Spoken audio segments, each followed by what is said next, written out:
Welcome to the Moodboard podcast. This is episode 6.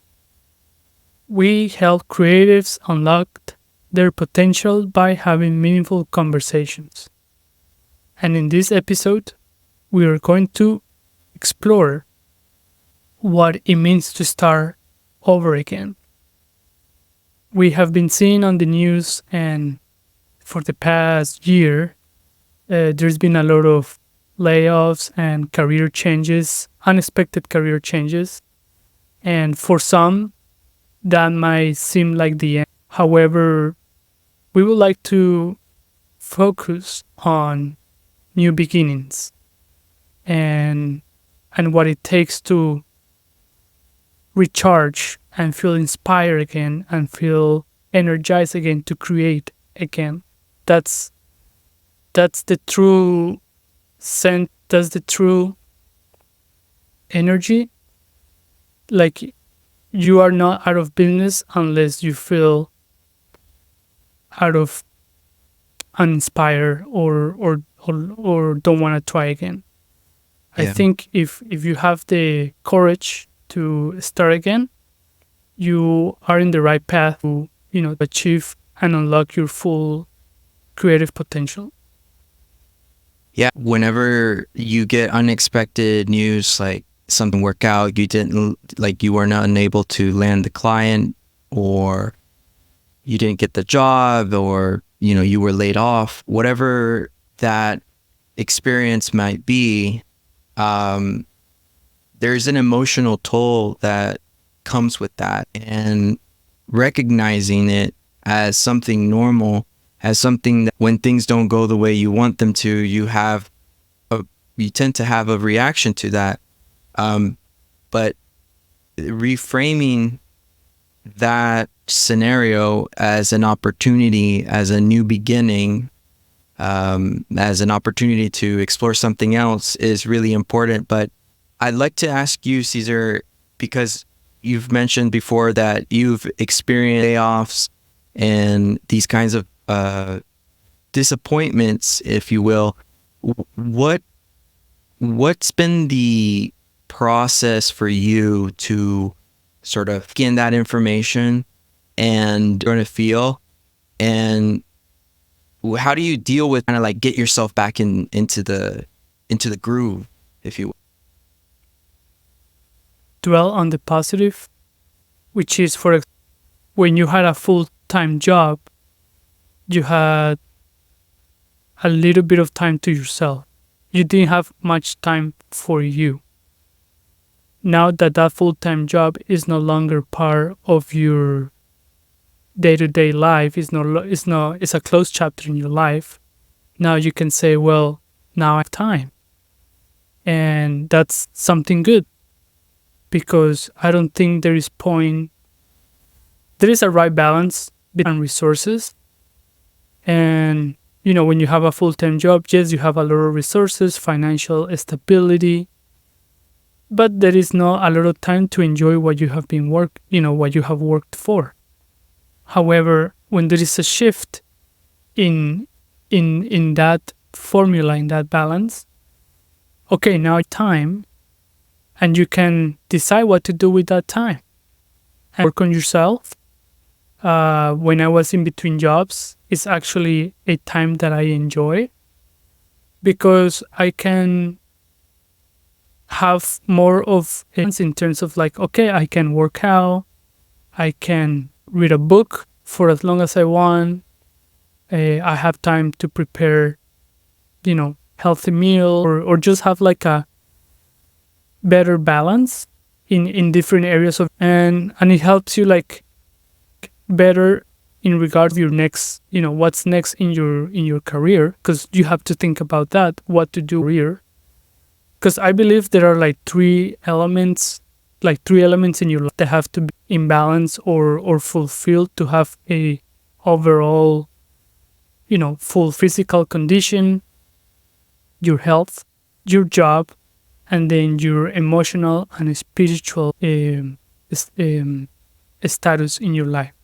So when you have those three areas that are like fulfilled, then you start feeling like there is a balance in your life.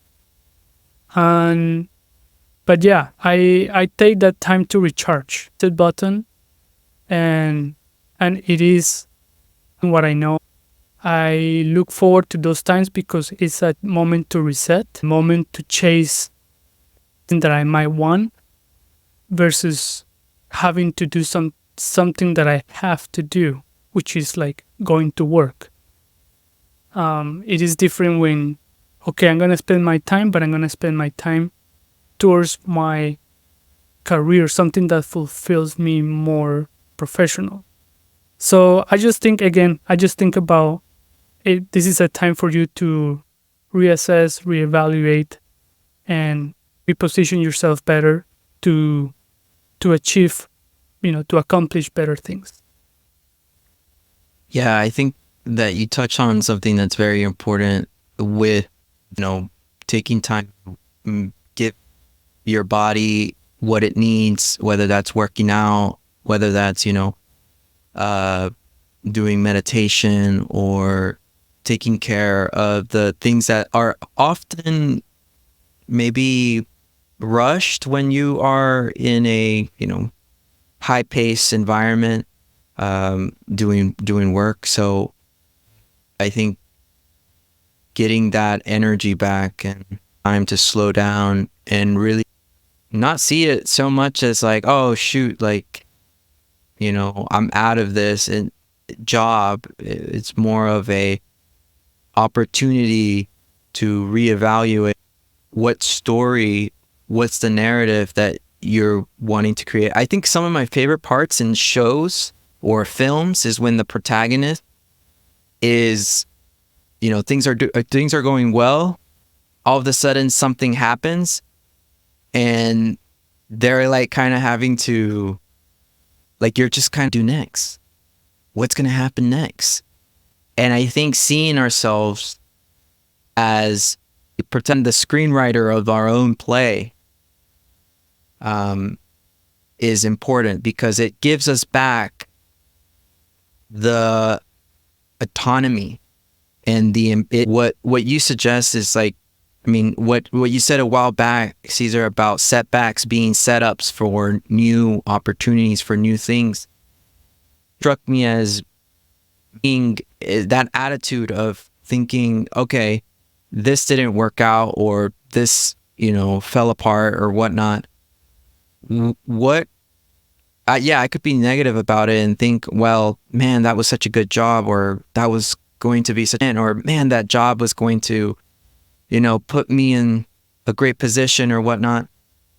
You can focus on that and it will cap your, where you go. If you think about it as like, what is this pointing towards? Where can I go from here? I think acting out your own life, and also writing the narrative it's a lot, but giving yourself, time to slow down, meditate about what's next, and also just stretch. Working out. I recently started working out with more consistency over the past couple months. I don't know if you can tell on the camera.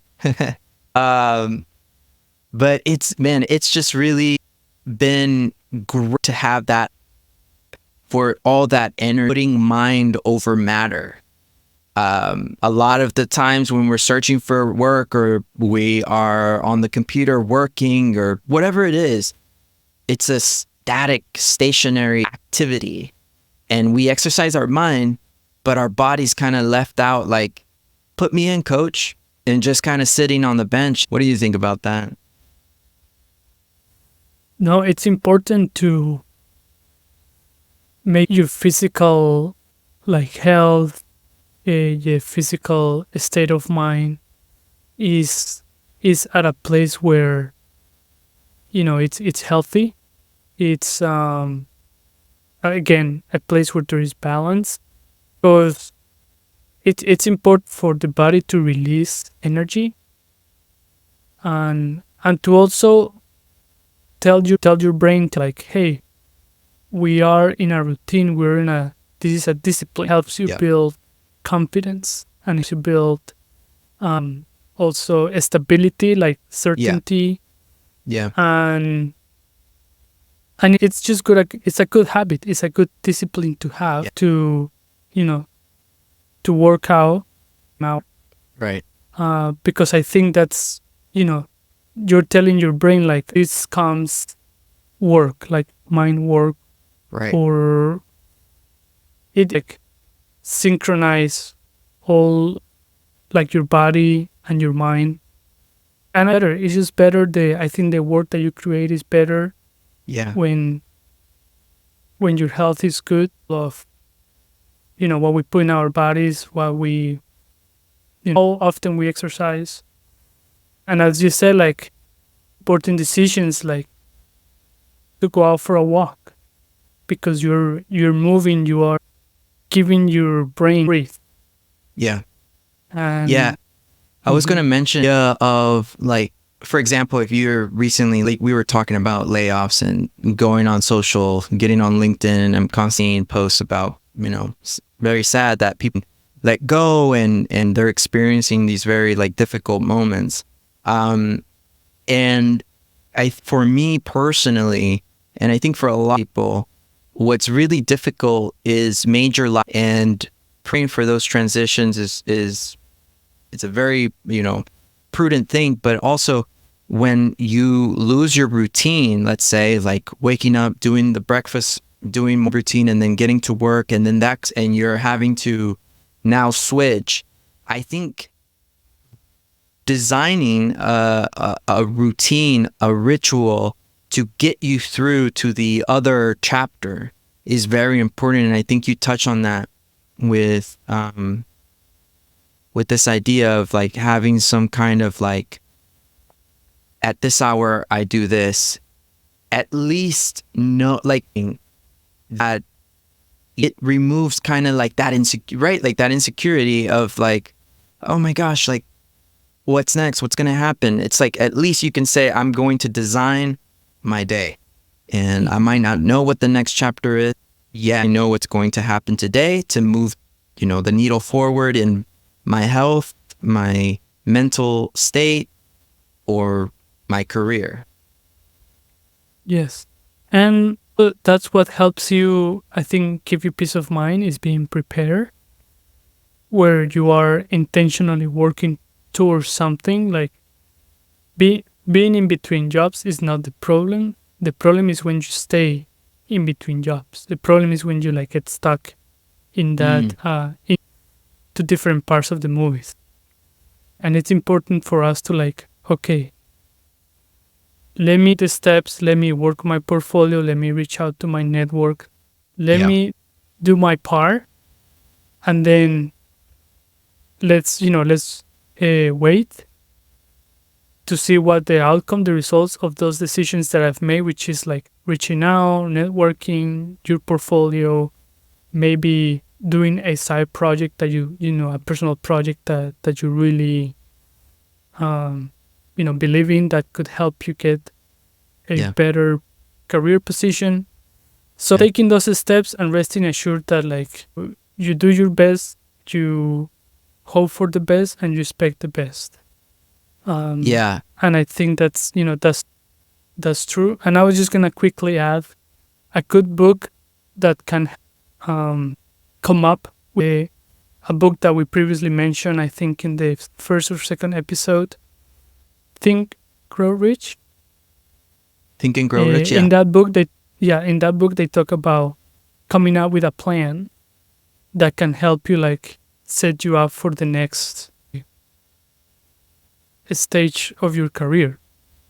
And I've used that lately since I've been reading the book. I've used that lately to like an action plan so that I Yeah. can stick to it, and then I can have a piece of okay, this is the roadmap. I'm gonna follow each step, and once I follow every step, I should get to a destination. And if I don't, then that's not the end. I'm gonna keep doing it until I get somewhere. Yeah.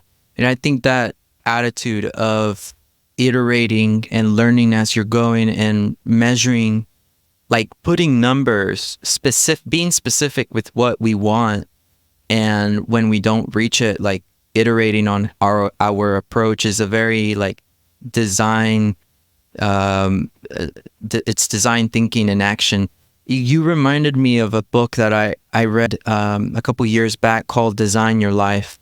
And a class, it's based off of a class at Stanford. And also have another book that is kind of the career version of it, which is Design Your Work Life. So I also recommend those two books for anyone out there who is, for additional guidance on top of what C suggested. It really is important to learn from books, learn from people who hate wisdom to share, because it really helps to, in uncertain times, know that you can download information and you can go and search and go in research mode. There's a Werner, I think his name was Werner von Braun. He was a rocket scientist, a NASA engineer at one point. And he has this great quote that says, "Research do when I don't know what to do." And I love that attitude because when you don't know what to do, like the best thing to do is what they call lateral thinking, which is just like zigzag through books. You don't have to read them all the way through. Take a look at them, browse through them, find the ideas that resonate, that you can latch onto, that you can find beneficial. A lot of people kind of, sort of think about reading and they think, well, I have to start and then finish it. And that's really good, especially if you're reading fiction. But knowledge books and books about, like, you can just flip through them and see, what resonates, what works. And if it strikes your curiosity and if it's relevant at that moment, you'll probably finish the whole thing. Totally. And that's why when I'm going through like challenging times in my career, I like to look into biographies or read biographies, because I'm sure we're not the only ones in this universe that have been laid off or that something happened unexpectedly. So I like reading biographies as a way to look for answers in terms of it's now successful, but I'm sure they had a journey. Right. So I'm like, okay, let's see what happened and what they did to bounce back from those setbacks. And I found very interesting patterns, such as, everyone that's had major setbacks that if you grab a microscope and you focus on, you would say, oh, they're done. But they found some ways, some form, someone to help them reroute, reassess, and still pursue what they were, trying to pursue, and accomplished it. That's in the importance of best businesses, where if you wanna become 10 people that have become millionaires, and study what they did, their habits, and everything. And if you emulate that, well, your chances are that you're going to become a millionaire. So with that same approach, just study designers, creatives being successful, and you try to emulate, okay, what did they do to help them get to where they are now? Or position where I want to be now. So you try, and that's, another reason why this podcast is so important, because we want to make that information available to you in it, that you can digest it, that you can break it down, that is simple, that anyone can understand where we're coming from. And just want to make this podcast a milestone in terms of knowledge, because that we often run into, or just to hear your thoughts on this matter?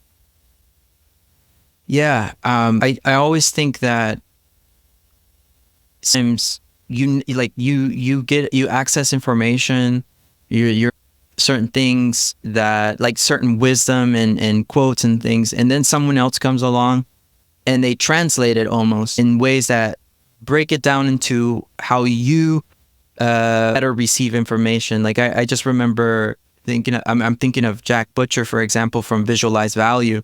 Like a lot of the when I first discovered Visualize Value, a lot of these quotes I had came across, but what he did was he interpreted them visually, and they just much more impactful in my mind. And I think about the books that you and I have read, and how discussing them on the Moodboard podcast and sharing them with the audience that is listening, it's our way of sort of distilling those ideas and sort of pointing towards where this information, the source of this information, can be found. Because knowledge is power, right? It's very empowering to know what to do when times are uncertain. And the best we can do is offer knowledge to another person, to another human being. And that, yeah, I love this, what you just said. Like, that's our mission with this podcast. Have these conversations, invite insights to come in, and like go on this journey together. Because this is a time where we are on technological shifts that we're experienced. It's been a wild last couple weeks, at which if you've been current on the news on the tech front, some major advances have been happening in the front of AI. And how does this tie to creativity and the job market and like work? I think it ties in very closely, because right now we're experiencing, in my opinion, is sort of the ripple effects of this new technology. The economy is adjusting. It's kind of trying. We're experiencing a lot of organizations shifting their strategy or restructuring. And so there's a lot of casualties when it comes to jobs that tend to happen when those transitions occur. And watching the recent announcements from OpenAI and seeing the voice chat GPT in action, and after experimenting with it myself, I couldn't help but recall, like probably the Spike Jonze film Her from 2013, starring Joaquin Phoenix and the voice of Scarlett Johansson. I think, Caesar, you and I watched that film together. Do you remember it? I do, yes. We watched it, and I love that these movies that were just like, purely, I guess, at that have become now reality. Something that we thought was like far-fetched, something that we thought it was not possible, or we just didn't see it fitting in our daily lives. But Right. I don't know, was Siri around that time, 2013? Was Siri? I think so. Yeah, I think we had like the iPhone 4, I think, introduced Siri. So somewhere But around there. Siri was very like short answers. There is no Yeah. personality to it. No. Which the plot of this movie is that Joaquin, he develops an emotional relationship with a Yeah. fictional character. AI or like these tech companies are trying to capitalize.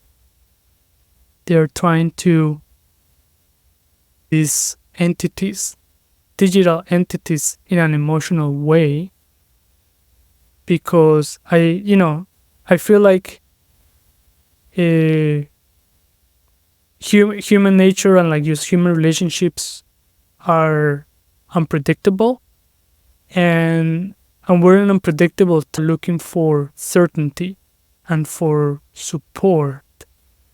So I think AI is playing a very important role now in human psychology, human behavior, because we are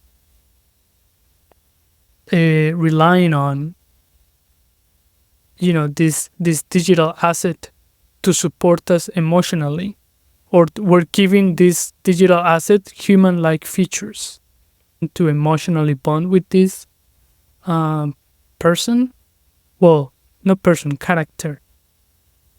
And it also makes me think of Blade Runner.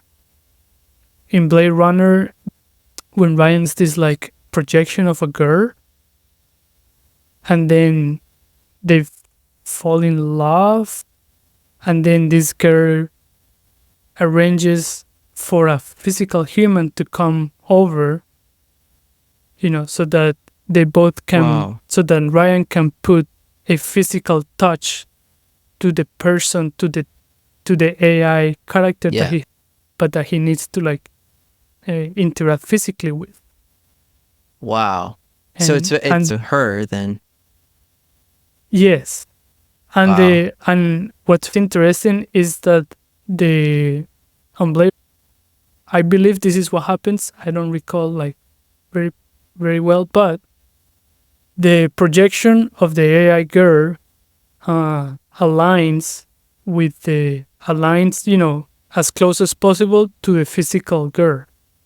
Wow. Or I think if that AI person tries to find someone off the street that believes you're the portrait of who I am in real life, That's interesting. That's and very that this interesting. person comes and like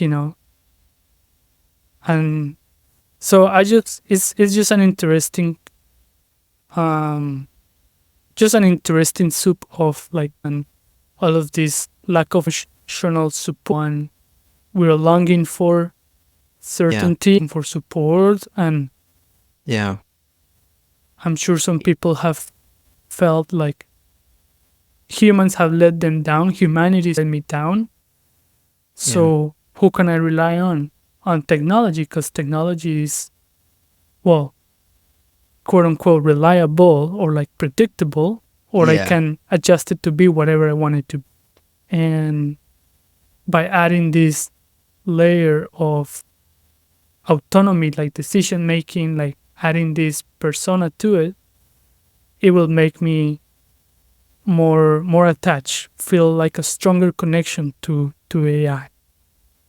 Yeah, I think that is where the danger lies, right? Or like I would say, I don't want to say danger. It's more like the even more uncertainty because, um, like for example, social and our phones, they they've basically killed boredom, right? You could just you want, and with these AI systems, you know, depending on how much you use it, you can create an emotional attachment and create intimacy with these systems, and they're getting every single day. And I think one of the things kind of came out of this past weekend, I was experimenting with it. Voice actually, there's some a little bit of a scandal right now going on with OpenAI and Scarlett Johansson because one of the voices, the Sky voice, which is the one that I was using for the past weekend, sounded very very much like Scarlett Johansson's voice, and I was with it and just kind of chatting like you and I are chatting here, and I was working on and bouncing back ideas, and it was really quite magical. It almost reminded me of the first time that I interacted with a touchscreen because it felt like the barrier was removed. Having to chat, having to type what you're thinking, it felt a little bit more. archaic. It felt a little bit more outdated versus just being talk to it naturally and being able to interrupt it. Similar to how you and I have an interaction, we can interrupt each other and it feels natural. These systems are getting that much better. And so that leads me to my next question, Cesar, for you. Like, what do you think, given like your experience working with some of the most talented people in the footwear industry and in the fashion industry, how do you think we'll adapt to these new advances? Like, do you see yourself working like with an AI eventually as an assistant, or like, what are your thoughts? Of making the unreal. So use my energy, time, and in imagining how to make an idea happen. And I'm very mindful and like yes, aware of AI and the advantages that it brings, but very cautious of how I use it and how much I rely on it. But ultimately, I would don't plan to like use or incorporate AI anytime soon on my work, like on my workflow. To focus on how to make ideas, whether they're human created or AI generated or human generated. I have to focus how to make that real. So my focus is just that transition from paper or idea, something functional. And that in its own, that takes my full bandwidth of mental capacity, and it's a lot on your plate when you try to translate ideas into real products. Right. I would like to make brands aware of that are, for example, if you're in a pair of clothing and sells supply on AI, because at the end of the day, you're not a digital or like you're not gonna be known for the ideas you generated on AI. You're gonna be known for the clothes that you're gonna make and the clothes that people are gonna come in contact with at the store. And people are gonna live with your execution, not with your ideas, not with your concept, not with AI. They don't have to live with that.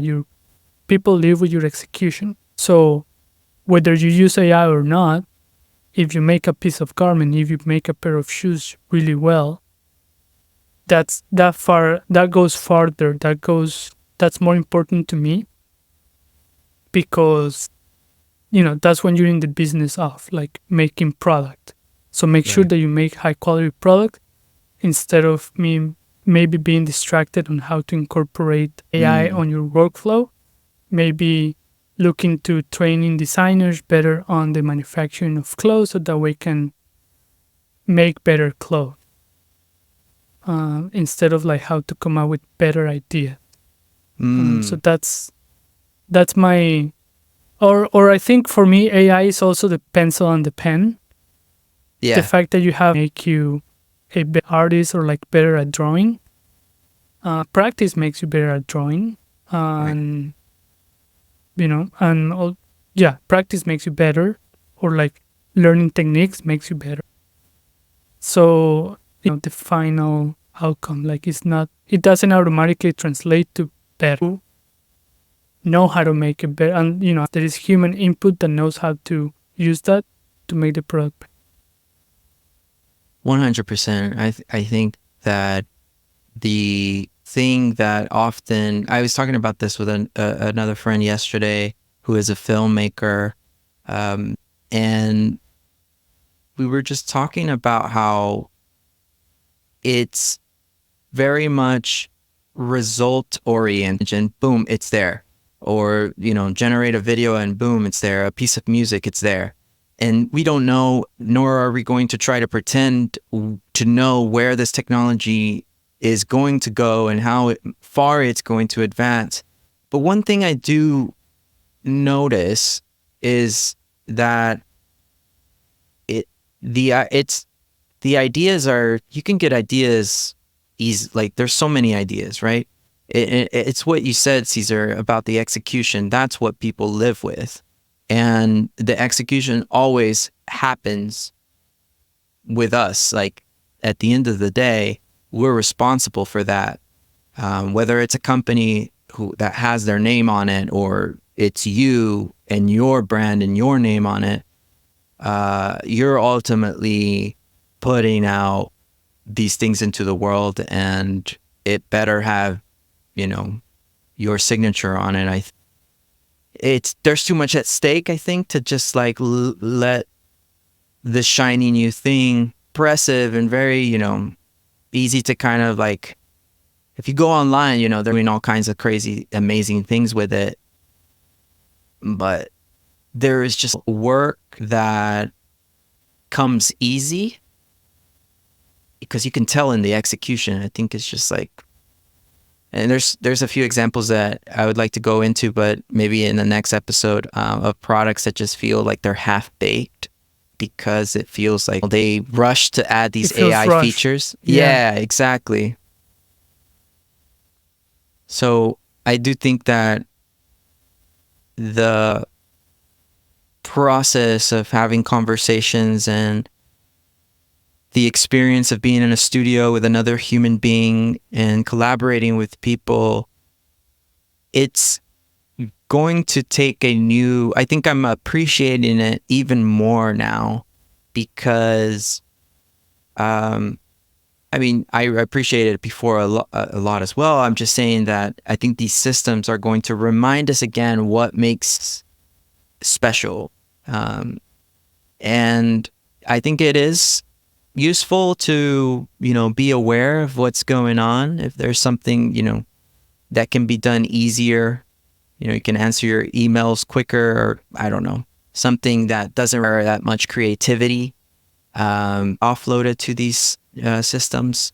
But like you said, I think it's very important to just continue refining our craft.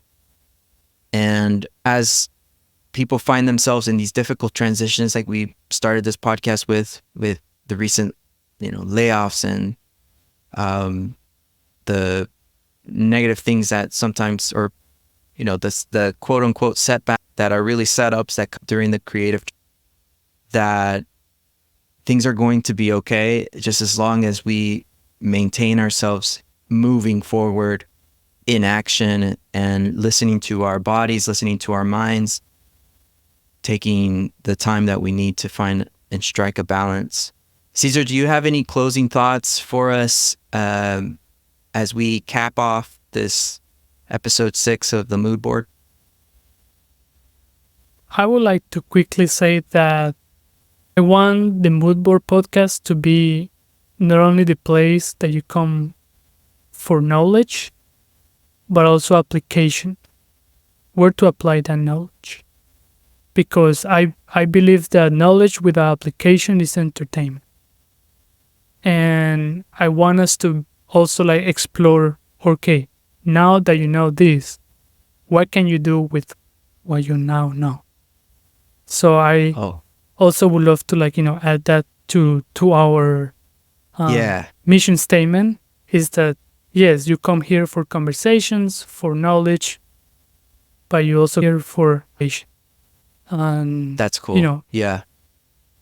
I wonder if in maybe the next episode we can explore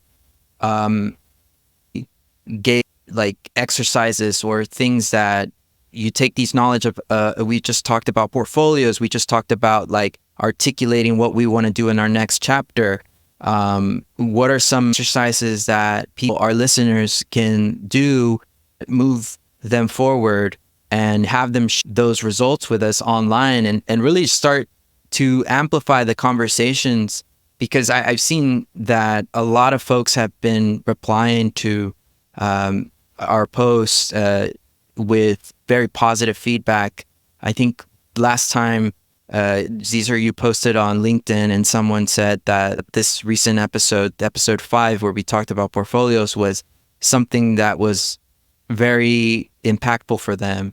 And seeing that, I think you tapped something so important, which is the Moodboard podcast. Yes, we're sharing knowledge, we're sharing meaningful conversations, but in the end, there needs to be a deliverable. There needs to be an end result. This is conversations that get you to a action, to take action, to empower the individual, the listener. So this was the Moodboard podcast. I'm Aaron. And this is Caesar. Thank you for listening. We will be continuing sharing meaningful conversations that will empower your creative journey. Thanks again, and we'll see you in the next one. Thank you, guys.